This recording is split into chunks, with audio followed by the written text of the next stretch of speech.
Like all great American corporations, your TTRPG campaign should be based on a foundation of duplicity and theft. Happy Confluence, mortals. Welcome to Tabletop Sandbox, where we talk about all things TTRPG. I am simply a vessel for something more powerful than you could ever hope to comprehend.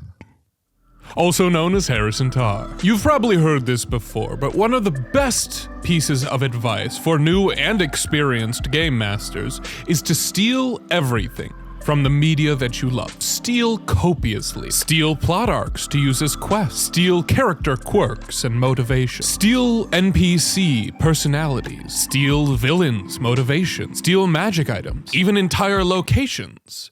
At least conceptually. Unlike if you are writing a book or a screenplay, cliché isn't necessarily a bad thing when prepping your D&D game. When you have 4 to 6 creatively minded people sitting around a table, interacting with what may be familiar tropes, you're bound to get new experiences out of it. Each of those players is going to interpret these situations that you put in front of them, familiar as they may be, as something slightly different from the person next to them. Your players are going to put spins on the situations that you put in front of them, and that will result in something new and original compared to maybe the overplayed trope that you started with. When you have that many creative people in a room together, originality is inevitable. Each person has their own interpretations and perceptions of the tropes and archetypes that you put in front of them. And so each person will have a unique idea for how their character would interact with said tropes. Just to clarify,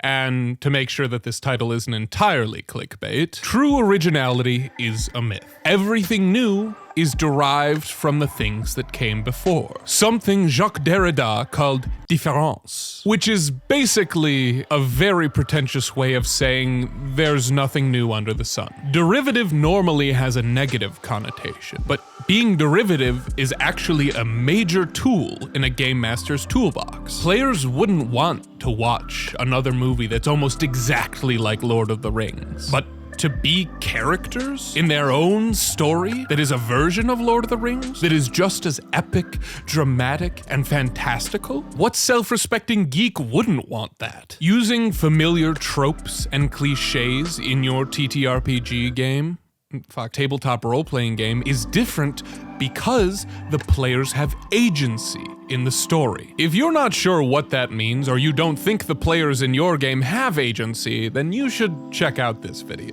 The bottom line is, players want to be a protagonist in the same type of story that they know and love. There's been many times as a game master where I've let the perceived need for true originality bring my prepping to a grinding halt.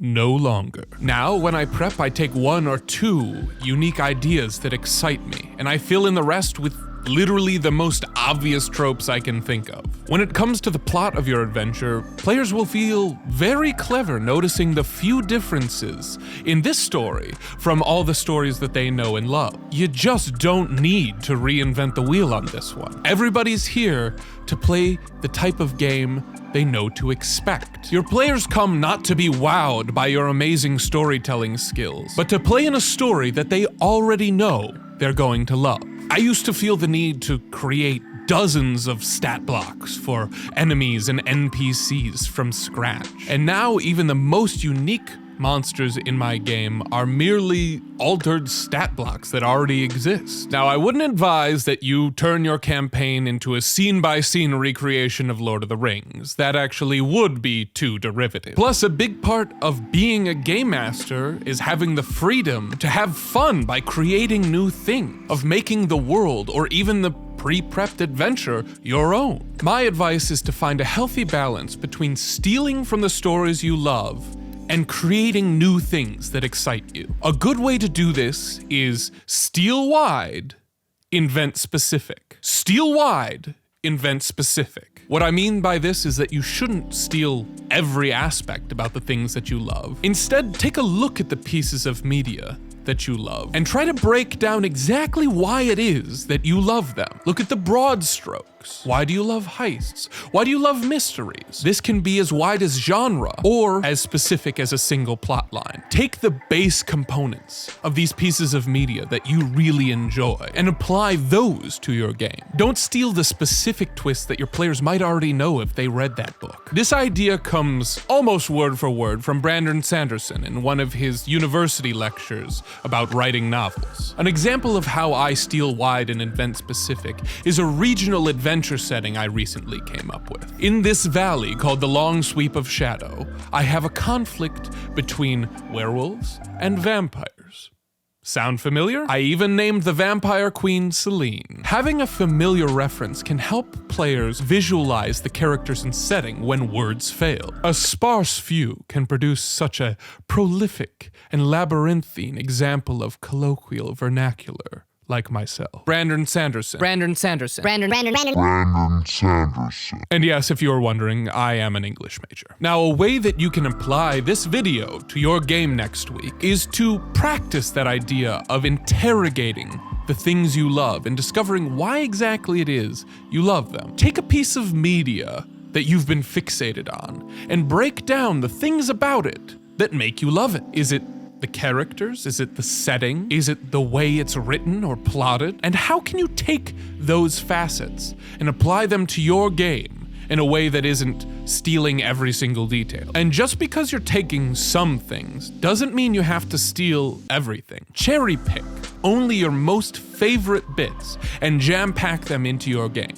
Well, I hope that this video has convinced you to commit more theft. If you're interested in learning a little bit more about how I prep my sessions, let me know below. Don't forget to pledge your soul to my eternal service by pressing that red button down below. And good night, mortals.